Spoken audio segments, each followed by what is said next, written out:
আসসালামু আলাইকুম। আমরা স্থানীয় খেলার মাঠে এখন আছি। এখানে প্রত্যেক দিনই প্র্যাকটিস হয়। বিকাল 3টায় বিকাল 3টা থেকে প্র্যাকটিস শুরু হয়। আপনারা যারা খেলাধুলা করতে ইচ্ছুক, ঈশ্বরগঞ্জের যে কোনো প্লেয়ার মাঠে আসবেন, মাঠে এসে প্র্যাকটিস করবেন। আমাদের প্র্যাকটিসের সকল প্রকার সরঞ্জাম আছে মাঠে, এবং প্র্যাকটিসের গোলা বানানো আছে, অনেক ছোটো ছোটো গোলা বানানো আছে। দেখাই আপনার এদিকে। আমার নাম কি? বাসা কই? কাসিমপুর। তুমি কাসিমপুর পাইছো?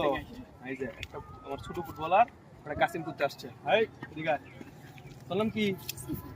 সিফাত। বাড়ি কই? সাথে এই যে বেটা ফুটবলার হইছে। আর গুলো আছে। এই তোমার বাড়ি কই? কাসিমপুর। এই যে কাসিমপুর তার একজন আছে। ভবিষ্যতে ইনশাআল্লাহ এরা যে বয়সে প্র্যাকটিস করতে থাকলে ভবিষ্যতে ইনশাআল্লাহ ভালো কিছু হবে এদের দিয়া। আর এই যে একটা আছে। এদিকে বাড়ি কই? কাসিমপুর। সব কাসিমপুর? ঠিক আছে, সবাই আছে। আর উপরে আমার টিমের প্লেয়ারটা আছে আবু। আবু এরা এরা তৈরি করতেছে। এরা উনি তো 12, 13, 14, 15 যারা খেলতাম এটা খেলাই আমি ইনশাআল্লাহ। বৃষ্টির জন্য আজকে প্লেয়ার আরো কম, না হলে আর অনেক প্লেয়ার হইতো। আছে আমাদের, সমস্যা নেই, সব আছে, খেলাধুলা সকল সরঞ্জাম আছে।